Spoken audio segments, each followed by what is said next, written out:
तो तारीख थी 6 अगस्त 1945। इस दिन को जापान में कुछ ऐसा हुआ था जिसने जापान को पूरी तरीके से हिलाकर रख दिया। साल 1945 आते आते एक आम जापानी की जिंदगी बहुत मुश्किल हो चुकी थी। वर्ल्ड वार 2 में इतना ज्यादा लड़ने की वजह से जापान के कुदरती भंडार खत्म हो रहे थे।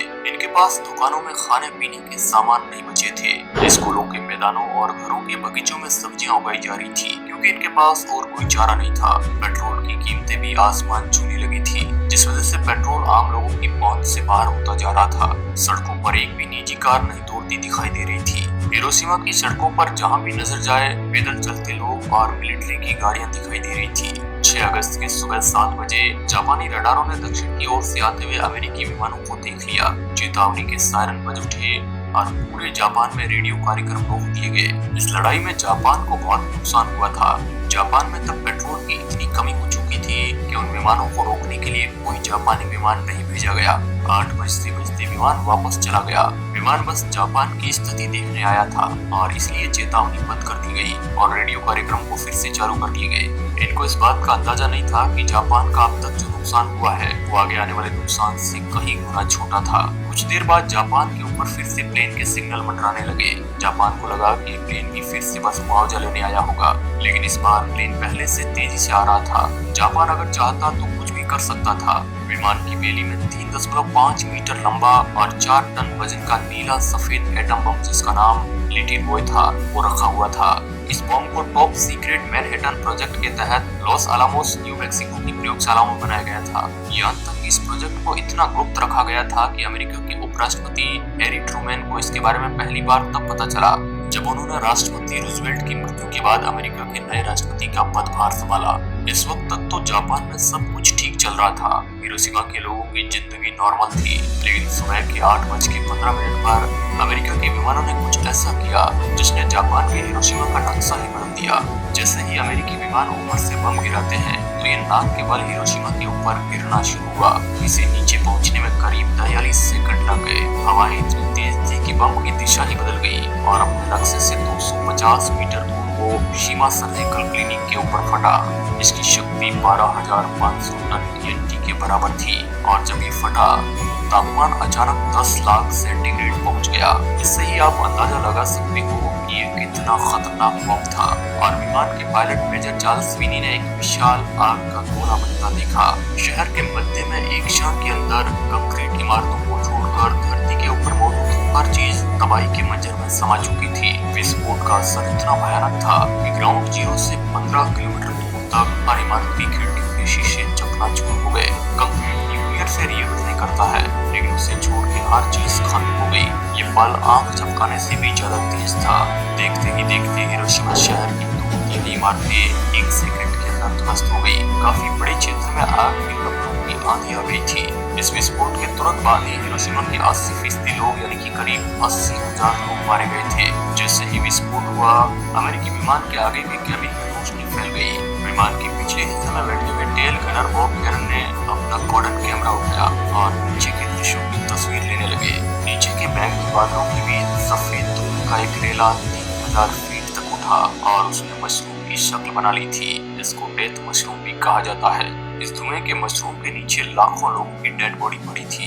लोगों की दर्द भरी चीखों से पूरा माहौल एक अजीब सा हो चुका था। धुएं के गुबार के नीचे लाखों लोग जिंदा ही जलकर दम तोड़ रहे थे। नीचे जापानी नौसेना के ड्रॉप्समैन सुतोमो यामागुची की नजर ऊपर उड़ रहे विमान पर पड़ी।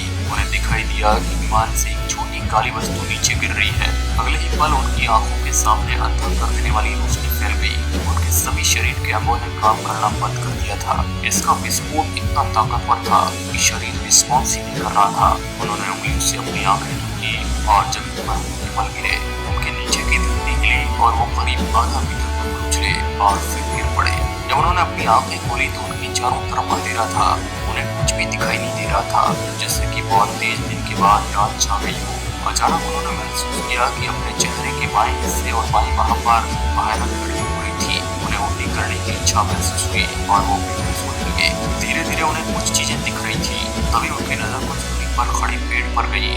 उसकी सारी पत्तियां झड़ चुकी थी। उन्होंने उस पेड़ तक पहुंचने के लिए अपनी सारी ताकत लगा दी। किसी तरह वहां पर पहुंचकर वो उसके तने के नीचे बैठ गए। तब तक उनका गला पूरी तरह से सूख चुका था और पानी की एक बूंद के लिए वो तरस रहे थे। आपको ये कहानी झूठी लग रही होगी, लेकिन ये सच है। ये वो इंसान थे जिन्होंने दोनों बॉम्ब को सर्वाइव किया था और इन्होंने इस कहानी को खुद सुनाया। हाल ये हमारे बीच नहीं है और इस बॉम्ब से जिंदा बचने के बाद भी इन्हें बहुत तकलीफ हुई। इस बॉम्ब विस्फोट में बचने वाले ये अकेले नहीं थे और जो इस घटना में जिंदा बचे उनकी जिंदगी अटैक में मरने वाले लोगों से कहीं गुना ज्यादा भयानक थी। इससे आप अंदाजा लगा सकते हैं कि वो पल लोगों के लिए कितना भयानक था। किस तरह देखते ही देखते चंद सेकंडों में लोगों का सब कुछ खत्म हो गया। दोस्तों, हिरोशिमा के पूर्वी इलाके में एक ट्रेन शहर की तरफ बढ़ रही थी।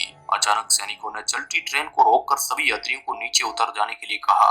डिब्बों को इंजन से अलग करके वहीं रोक दिया गया, लेकिन इंजन आगे बढ़ता चला गया। लेकिन वो बहुत आगे नहीं जा पाया क्योंकि रेलवे लाइन पैदल शहर छोड़कर जाने वाले लोगों से भरी हुई थी। उनमें से कुछ लोगों की त्वचा उनके चेहरे से लटक आई थी और कुछ की बाहें इस तरह से झूल रही थी जिस तरह दीवार से आधा फटा पोस्टर झूलता है। कुछ लोग बहुत धीरे धीरे चल रहे थे और उनके मुंह से सिर्फ ये आवाज निकल रही थी, पानी पानी। करीब 11 बजे एटम बम विस्फोट से पैदा हुए बादलों की वजह से हिरोशिमा में तेज बारिश होने लगी थी। ये काली बारिश थी जिसमें गंदगी, धूल और विस्फोट से उत्पन्न हुए रेडियो एक्टिव तत्व मौजूद थे। वास्तव में लोगों का कहना है ये काले रंग से भी गहरी बारिश थी, कुछ ग्रीस की तरह, जो दीवारों और कपड़ों पर अमिट निशान छोड़ रही थी। उधर बिना पत्ते वाले पेड़ के नीचे बैठे यामागुची को रेडियो एक्टिव बारिश का सामना नहीं करना पड़ रहा था। जहां उन्हें थोड़ी दूर पर एक गड्ढा दिखाई दिया।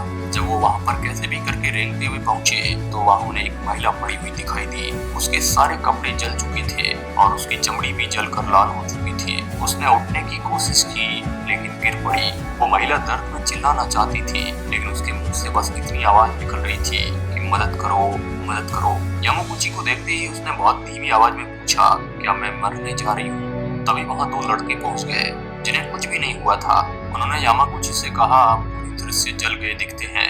यामागुची ने अपने चेहरे को धीरे से छुआ। उन्हें लगा कि उनके चेहरे से उनकी खाल उतरकर उनके हाथ में आ रही है। उनकी बाहें काली पड़ी हुई थी और लगातार सूजती जा रही थी। वो बच्चे यामागुची को लेकर एक क्लिनिक पहुंचे। वहां पर जले हुए शव पड़े हुए थे। कुछ लोगों के हाथों में थोड़ी बहुत हरकत थी लेकिन अधिकतर शरीर बिना किसी हरकत के पड़े हुए थे। वहां पर एक कंपाउंडर ने यामागुची के चेहरे पर सफेद मलहम लगाया और उनकी बाहों पर पट्टी बांधी। ये सब कुछ बॉम्ब का असर था। कहानी यही खत्म नहीं होती है। अमेरिका के इरादे जापान के लिए और भी ज्यादा खतरनाक थे। अमेरिका कुछ ऐसा करने वाला था अगले ही पलों में जो जापानियों ने सोचा भी नहीं था। 2 अगस्त 1945 जापान के एक और शहर नागासाकी की दोपहर है जब B-29 बम वर्षक ने वहां दूसरा एटम बम गिराया। उसे नीचे पहुंचने में पूरे 52 सेकंड लगे। बम गिरने के 1 किलोमीटर के दायरे में मौजूद हर चीज धराशायी हो गई। वहां पर कुछ भी नहीं बचा था। हीट ने मानव शरीर से जल की एक बूंद को सौंप लिया। बहुत से लोग और जानवर उसी क्षण मर गए। धमाका इतना तेज था कि 8 किलोमीटर दूर बने घरों के शीशे भी टूट गए। विस्फोट से उपजी रोशनी हालांकि सिर्फ कुछ सेकंडों तक रही लेकिन उससे जो हीट जनरेट हुई थी उसने त्वचा को 3rd डिग्री बोनस से जला दिया। बम गिरने की जगह से 500 मीटर दूर शिरोयामा प्राइमरी स्कूल में कंक्रीट के कंकाल के अलावा कुछ नहीं बचा। वहाँ खड़ी चियोको हिगाशिरा को एक भयानक धमाका सुनाई दिया और उन्हें ऐसा लगा कि उनकी पीठ में से मांस का एक हिस्सा उखड़ गया है। उन्होंने बगल में खड़ी अपनी बेटी को अपने शरीर से कवर किया। जब उन्होंने उसकी तरफ देखा तो उसके सिर का एक बाल खड़ा हो गया था लेकिन उसकी आईब्रो में एक भी बाल नहीं बचे थे। उसने मदद के लिए चिल्लाने की कोशिश की लेकिन उनमें से कोई आवाज नहीं निकल सकी। ज्यादातर मरने वाले लोगों या मरते लोगों के मुंह से झागदार खून निकल रहा था। तब तक लोगों ने परमाणु बम का नाम तक नहीं सुना था। उन्हें लगा कि आसमान में सूरज के साथ कोई घटना हुई है। अस्पतालों के बाहर हालत ये थी कि कोई भी चीज पहचान में नहीं आ रही थी। बम के केंद्र बिंदु के 1 किलोमीटर के क्षेत्र की एक चीज भाप बनकर उड़ गई थी। ऐसा लग रहा था जैसे बहुत ही गर्मी में हर चीज जलकर राख हो गई है। एक माइक्रो सेकंड के अंदर नागासाकी जेल की 3 इमारतें धराशायी हो गई। जेल के अंदर मौजूद एक भी व्यक्ति बच नहीं सका। रूट नंबर 206 पर बिजली से चलने वाली ट्रेन का नामो निशान नहीं बचा। दोस्तों, इतनी बड़ी दुर्घटना तो किसी बड़े उल्कापिंड के गिरने से होती है लेकिन यहाँ पर खुद 2 देशों ने आपस में दुश्मनी को मोल लेकर लाखों इंसानों को मौत के मुंह में धकेल दिया। इसे दुनिया का सबसे बड़ा मैन मेड डिजास्टर माना जाता है। इन दोनों विस्फोट के बाद हिरोशिमा और नागासाकी में लोगों की जिंदगी बहुत बदतर हो गई। जो रेडियो एक्टिव बारिश हुई थी वो जिसके ऊपर गिरी, huge cancer, skin disease, gene mutation जैसी कई बीमारियां हुई और उनके साथ साथ आज तक जापान में इसका असर आने वाले जनरेशन में दिखता है। लेकिन अब जापान पहले से काफी बदल गया है। इस हादसे ने उन्हें सोचने का मौका दिया।